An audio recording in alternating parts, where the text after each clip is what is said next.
রাধে রাধে সকলকে। বড়দের আমার প্রণাম আর ছোটদের আমার ভালোবাসা জানিয়ে আজকে ব্লগটা আমি শুরু করছি। নিত্য সেবা পুজো দিয়েই আমার প্রতিদিনের সকালটা শুরু হয়। এবার ভগবানের শৃঙ্গার সেবা করে নিয়ে সকালের আরতিটা করে এবার চলে যাবো আমি রান্নাঘরে। কারণ সকালের দিকটা আমার একটু তাড়াহুড়োতেই যায়, কারণ সকালে ছেলে স্কুল থাকে, একটু তাড়াহুড়োর মধ্যে দিয়ে কাটে।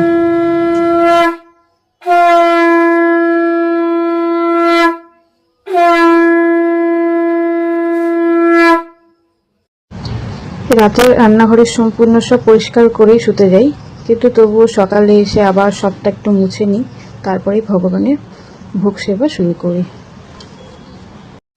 আর আগের দিন কাজ গুছিয়ে রাখলে পরের দিন কাজ করতে সকাল সকাল অনেকটাই সুবিধা হয় আর কাজগুলো খুব তাড়াতাড়ি হয়ে যায়।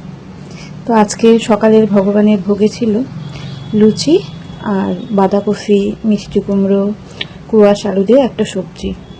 কারণ এটা যেহেতু চাতুর্মাসই চলছে, চাতুর্মাস ব্রতের জন্য আমরা এই মাসে শাক, কচু, বেগুন এই সমস্ত কিছু খাই না আর ভগবানকেও দিই না।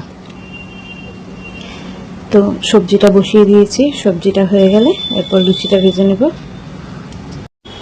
আজকে এত গরম পড়েছে, আমি শাড়িটা চেঞ্জ করে আবার নাইটি পরে নিলাম।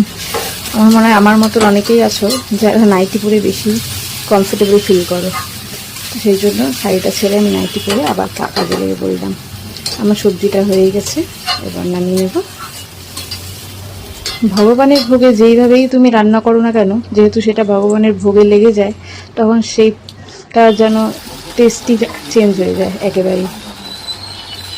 আমি প্রথমবার ভয়েস ওভার দিয়ে ভিডিও করছি বলে আমার একটু ভয়েস দিতে অসুবিধাই হচ্ছিল, ভুল ত্রুটি আপনারা সবাই ক্ষমা করে নেবেন।